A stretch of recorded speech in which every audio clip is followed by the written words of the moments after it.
আসসালামু আলাইকুম। সবাইকে শুভেচ্ছা জানাচ্ছি। মাসুম মাহবুব দেখছেন ওপেন দ্য ইউটিউব চ্যানেল এবং মাসুম মাহবুব ফেসবুক পেজ। পৃথিবীর যেই প্রান্ত থেকে যারা দেখছেন সবার জন্য শুভকামনা, ভালোবাসা। দর্শক, বেশ কিছু আন্তর্জাতিক বিশ্বের গুরুত্বপূর্ণ খবর নিয়ে বসেছি। আমি সংক্ষিপ্ত সময় চাইবো আপনাদেরকে সেই খবরগুলো একটা, একটা করে পৌঁছে দেওয়ার জন্য। আজকের প্রধান শিরোনাম, কাতার বলছে ওমান এবং ইরানের মধ্যে হরমুজ ইস্যুতে আলোচনা এগিয়ে চলছে। ভালো রেজাল্ট আসতে পারে। অন্যদিকে মার্কিন প্রেসিডেন্ট ডোনাল্ড ট্রাম্প ইরানের মিসাইলের ভয় খাবারের ট্রাকে করে পালিয়ে গেলেন। পৃথিবীর ইতিহাসে এই প্রথম সুপার পাওয়ার আমেরিকার প্রেসিডেন্ট একটা দেশের ভয়ে নিজে পালিয়ে গেলেন কিভাবে, তার বর্ণনা আন্তর্জাতিক গণমাধ্যমে প্রকাশ করা হলো। ৩ নম্বর, ইরানের আগামী সবচেয়ে বড় ভয়ঙ্কর যুদ্ধের জন্য ৬ জন গুরুত্বপূর্ণ সামরিক ব্যক্তির নাম প্রকাশ করা হলো।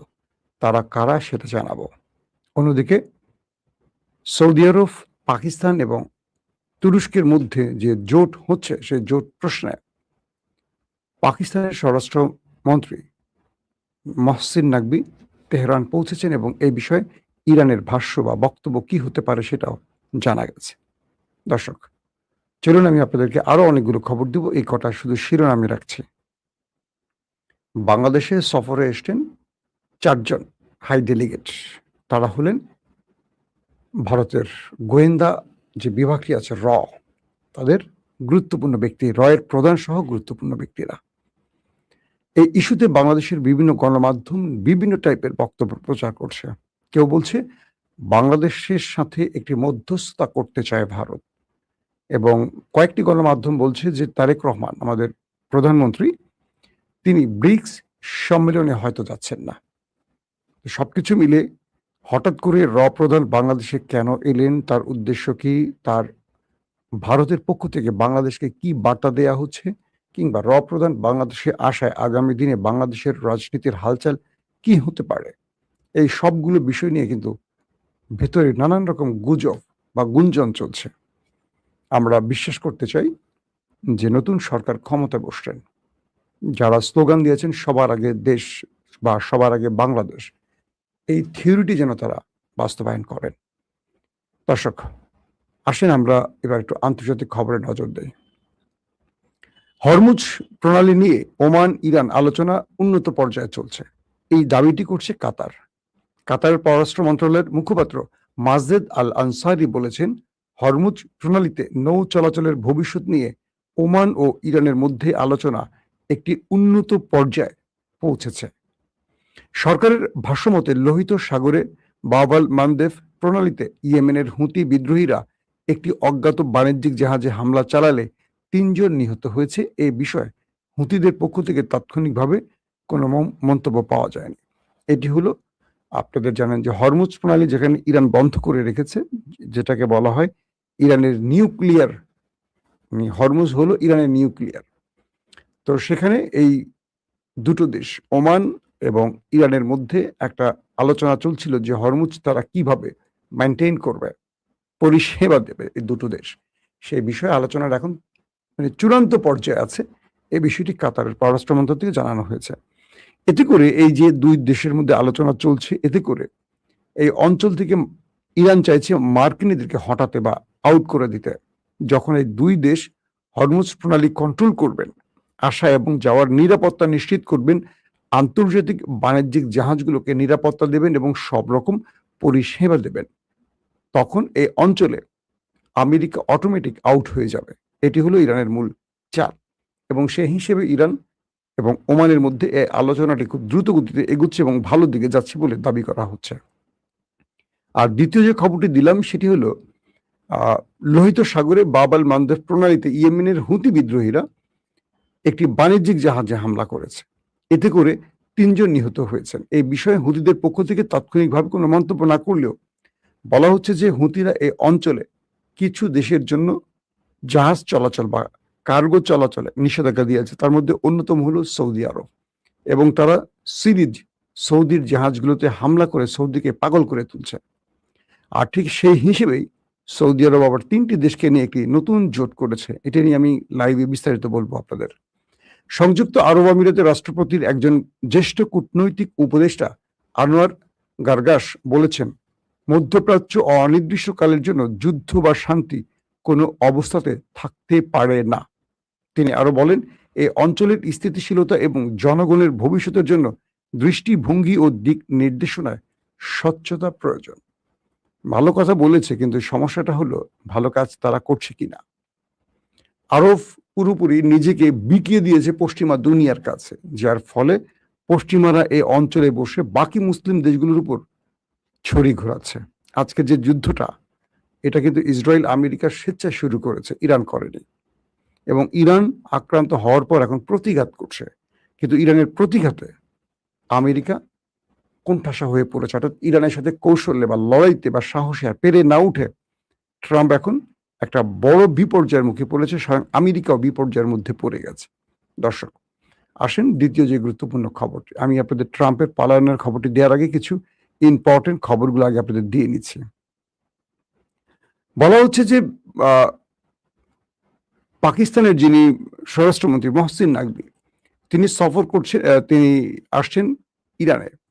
তার উদ্দেশ্যটা কি ছিল? কারণ এখানে আপনারা জানেন যে কয়েকটি বিষয়ের সাম্প্রতিক সময় ঘটে গেছে, যদিও আমি সেই খবর আপনাদের কন্টিনিউ দিতে পারিনি, আমি একটি গুরুত্বপূর্ণ কাজে বাইরে ছিলাম। তো কয়েকটি কূটনৈতিক সূত্রের বরাত দিয়ে ইরানি গণমাধ্যম জানিয়েছে, দ্বিপাক্ষিক সম্পর্ক ও পারস্পরিক স্বার্থ সংশ্লিষ্ট বিষয় নিয়ে আলোচনার জন্য মহসিন নাকভি মঙ্গলবার ভোরে ইরানের রাজধানীর উদ্দেশ্যে ইসলামাবাদ ত্যাগ করেছেন। ইরানের স্বরাষ্ট্রমন্ত্রী ইস্কান্দার মোমিনি তার পাকিস্তানি প্রতিপক্ষের সঙ্গে আলোচনার জন্য ইসলামাবাদ সফরের এক মাস পর এই সফরটি অনুষ্ঠিত হলো।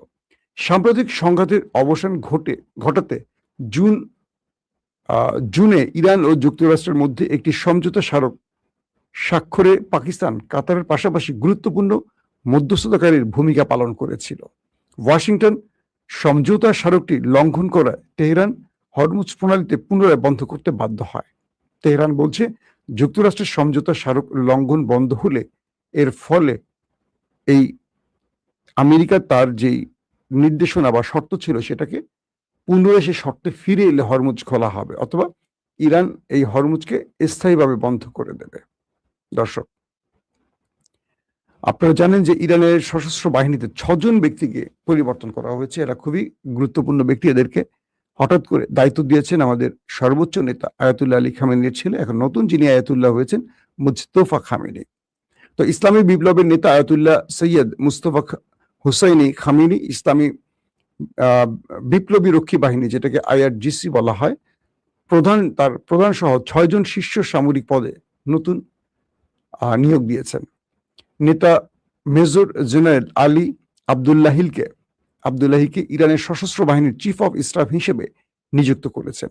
তিনি ব্রিগেডিয়ার জেনারেল কিউমার্স হেইদিরাকে ইরানের সশস্ত্র বাহিনীর ডেপুটি চিফ অফ স্টাফ হিসেবে নিযুক্ত করেছেন এবং মেজর জেনারেল আহমদ বাহিদিকে IRGCর প্রধান কমান্ডার হিসেবে নিযুক্ত করেছেন। সকল ইরানি বাহিনীর সর্বাধিনায়ক মেজর জেনারেল মুস্তফা ইজাদিকে IRGCর সর্বাধিনায়ক হিসেবে উপযুক্ত করেছেন। এছাড়া তিনি রিয়ার অ্যাডমিরাল আলী ওজমাইকে IRGCর নৌবাহিনীর কমান্ডার হিসেবে নিযুক্ত করেছেন। এছাড়া হোসেন তায়েফকে IRGCর বাসিক সংগঠনের প্রধান হিসেবে নিযুক্ত করেছেন। অর্থাৎ যে স্টেটমেন্টটি পাওয়া গেছে সেটি হলো, সাম্প্রতিক সময় আমেরিকার প্রায় 20টির মতো যুদ্ধ বিমান ইরানের চারপাশে ঘিরে আছে। এজন্য মুস্তফা খামেনি তার বাহিনীকে সর্বোচ্চ নির্দেশ দিয়েছেন আরেকটি যুদ্ধের জন্য, এবং এই নির্দেশনায় বলা হয়েছে আমেরিকাকে তারা বড় ফ্রেমে যুদ্ধে মোকাবেলার জন্য যেন সর্বোচ্চ প্রস্তুত থাকে। এবং মিস্টার মুস্তফা খামেনির পক্ষ থেকে বলা হয়েছে তারা তাদের শত্রুদেরকে যে কোনো তাদের পরিকল্পনায় ব্যর্থ করার জন্য সর্বাত্মক সব টাইপেরই প্রস্তুতি নিয়ে রেখেছে। পাশাপাশি মুস্তফা খামেনি তার সবগুলো বাহিনীকে নির্দেশ দিয়েছেন যেন আমেরিকার নতুন কোনো হামলা প্রতিহতে তারা কেউ সময় ক্ষেপণ না করে। পাশাপাশি আরো বলা হয়েছে, ইরান তার শত্রুকে পাল্টা আঘাতের আগে প্রয়োজনে নিজে যদি আঘাত করে তার সার্বভৌমত্ব রক্ষায় কোনো প্রয়োজনীয় থাকে সেটা যেন ইরান করে। অর্থাৎ এক বাক্যে যদি আমি সহজ বাক্যে বুঝিয়ে বলি, আমেরিকার বিরুদ্ধে ইরান আরেকটা বড় যুদ্ধের প্রস্তুতি নিচ্ছে এবং সেই যুদ্ধের জন্য ইরানের সশস্ত্র বাহিনীগুলোকে মুস্তফা খামেনি নতুন করে আবার নির্দেশনা দিয়েছেন। দর্শক, তারপরে গুরুত্বপূর্ণ খবর হলো যে ইরান আমেরিকার স্বার্থ সংশ্লিষ্ট এক মিত্রর জাহাজে এক ভয়াবহ অ্যাটাক করেছে এবং এই জাহাজে হরমুজে এই অ্যাটাকটি হয়েছে, যার ফলে আমেরিকা নতুন করে ইরানের আরেকটি ধাক্কা পেল। এবং ইন্টারেস্টিং ব্যাপার, আমেরিকার এই জাহাজটিতে আক্রমণের পর এখন পর্যন্ত আমেরিকা পাল্টা জবাব দেয়নি। পৃথিবীর বহু গণমাধ্যম দাবি করছে ইরানের কাছে কি আমেরিকা অসহায় আত্মসমর্পণ করেছে। ইরানের বর্তমান প্রেক্ষাপটে যেভাবে ইরান সবকিছু কন্ট্রোল করছে এবং হরমুজ প্রণালীকে যেভাবে পুরো অবরুদ্ধ করে রেখেছে বা নিষিদ্ধ করে রেখেছে সবার জন্য, এবং এই অঞ্চলে আমেরিকা সর্বাত্মক চেষ্টা করেও হরমুজে ইরানের নিষেধাজ্ঞা বা ইরানের যেই এই অঞ্চলে যান চলাচল বন্ধ করার পর যে ইরান নির্দেশনা দিয়েছে সেটাকে ভাঙতে পারছে না মার্কিন নেভাল টিম। বলছে যে আমেরিকার যে নেভাল ব্লকেট তৈরি করেছে কার্যত সেটা ব্যর্থ হয়েছে ইরানের কাছে। এবং আজকে যে জাহাজটিতে ইরান হামলা করেছে সেই হামলায় কয়েকটি গণমাধ্যম দাবি করেছে যে ব্যাপক বিস্ফোরণ হয়েছে এবং জাহাজটির আশেপাশে কয়েক কিলোমিটার থেকে শুধু আগুন আর তেল, ওই জাহাজটি বিস্ফোরিত হয়ে তেল ছড়িয়ে পড়েছে এবং আমেরিকা এই দৃশ্য দেখতে শুধু চেয়েছে, কিচ্ছু করতে পারেনি। এবং ইরান এতটা অ্যাগ্রেসিভ, আমেরিকাকে পাল্টা ধাক্কা দিচ্ছে, যেটা আমেরিকার জন্য এখন টেনশনের কারণ হচ্ছে যে আমেরিকা ইরানকে মাটির সাথে মিশিয়ে দেওয়ার ঘোষণা দিয়েছে। তারা এখন ইরানের হামলাগুলো শুধু চেয়ে চেয়ে দেখছে। দর্শক, যে খবরটি দিয়ে শেষ করতে চাই আজকে আপনাদের খবরটি, আমি চলেন সেটা আগে আপনাদের একটু। এদিকে আরেকটি খবর পাওয়া গেছে, সিরিয়ার আদালত সাবেক রাষ্ট্রপতি বাশার আল আসাদকে মৃত্যুদণ্ড দিয়েছে। এটি আপনারা হয়তো জেনে গেছেন বা বিভিন্ন কারণের মাধ্যমে চলে এসছে। অন্যদিকে বুধবার আঙ্কারায় বৈঠকে বসতে যাচ্ছে তুরস্ক ও ফিলিস্তিনের রাষ্ট্রপতিরা। এটি আশা করি যে ফিলিস্তিন ইস্যুতে একটা ভালো ফলাফল আসতে পারে। দর্শক, গত জুলাইতে তুরস্ক সফর করেছেন মার্কিন প্রেসিডেন্ট ডোনাল্ড ট্রাম্প। এ সময় তিনি ইরানের ভয়ে তার পথ বিভিন্নভাবে পরিবর্তন করেছেন। এটা নিয়ে আমি আপনাদের ডিটেল বলেছিলাম লাইভে, মনে আছে আপনাদের। যখন আঙ্কারা থেকে মিস্টার প্রেসিডেন্ট ট্রাম্প তার দেশে ফিরবেন, হঠাৎ করে তার নিরাপত্তা বাহিনী এসে তাকে একটা খবর জানালেন, মিস্টার প্রেসিডেন্ট, আমরা যে জাহাজটিতে মানে বিমানটিতে করে ফিরবো, ইরান এই জাহাজটিতে মিসাইল হিট করার জন্য সকল প্রস্তুতি নিয়েছে। এই খবরে ডোনাল্ড ট্রাম্প তার ধুতি খুলে গেল। তিনি এসছিলেন যেই কাতারের গিফট পাওয়া, কাতার প্রধানমন্ত্রী বা কাতারের আমির তামিম বিন হামাদ আল থানির উপহার পাওয়া যেই একটা বিমান ছিল, মানে মার্কিন প্রেসিডেন্ট ডোনাল্ড ট্রাম্পকে যে গিফট করা হয়েছিল কাতারের পক্ষ থেকে নতুন একটি বিমান, সেই বিমানটি থেকে তিনি নেমে গেলেন। নেমে তিনি খাবারের একটি ট্রাকে উঠলেন। কে? Mister president Trump. খাবারের ট্রাক, বুঝছেন, ক্যাটারিং ট্রাক বলা হয়। সেখানে উঠে তিনি ওখান থেকে পালালেন, পালিয়ে একটা ছোট বিমানে করে চলে গেলেন এবং সেখান থেকে কয়েকটা ভাঙা দিয়ে তিনি ভিন্ন বিমানে করে আবার আমেরিকায় পৌঁছলেন। পুরো পৃথিবীর গণমাধ্যম বলছে যে ইরানের ভয়ে আমেরিকার প্রেসিডেন্ট খাবারের ট্রাকে করে দেশ ত্যাগ করেছে। তো এই বিষয়টি আসছে কেন? যে ট্রাম্প আয়াতুল্লাহ আলীকে হত্যা করেছেন, সেই ট্রাম্প এবং ইসরায়েলের নেতানিয়াহু কতটা আতঙ্কে আছেন কল্পনা করতে পারেন। দ্বিতীয় বিষয়টি হলো, যে ট্রাম্প এত বড় বড় কথা বলছেন, সেই ট্রাম্প ব্যক্তিগতভাবে আসলে ইরানের ভয়ে কতটা কাপুরুষের মতো ভূমিকা পালন করছেন, এই ঘটনাটি তার সবচেয়ে বড় প্রমাণ। বলা হচ্ছে সেই রিপোর্টগুলোতে পৃথিবীতে, মানে পৃথিবীর ইতিহাসে কোনো মার্কিন প্রেসিডেন্ট এতটা ভয়ে এইভাবে পালায়নি যেটা ট্রাম্প পালিয়েছে। তার মানে আমেরিকা এটুকু বুঝতে পেরেছে তারা মৌমাছির বাসায় বা কি মৌচাকে ঢিল মেরেছে, আর ইরান হলো সেই মৌচাক। কারণ ইরান বলেছে তারা যে কোনো সময় এই সুযোগটি কাজে লাগাবে। যারা আয়াতুল্লাহ আলী খামেনিকে হত্যা করেছে, তাদের প্রতিশোধ নেওয়ার শপথ করেছে ইরান। আর তাই ইরানের ভয় এখন আমেরিকা বা ইসরায়েল, পৃথিবীর বিভিন্ন দেশে তারা সফর যে করছে এইভাবেই করছে। হয়তো সবগুলো ঘটনা সাক্ষাৎ প্রমাণিত হচ্ছে না বা আসছে না।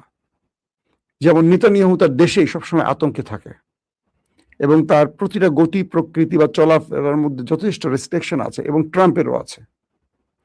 তো এক ইরানকে টোকা দিয়ে আমেরিকা ইসরায়েলের ঘুম মোটামুটি আমরা বলতে পারি হারাম হয়ে গেছে।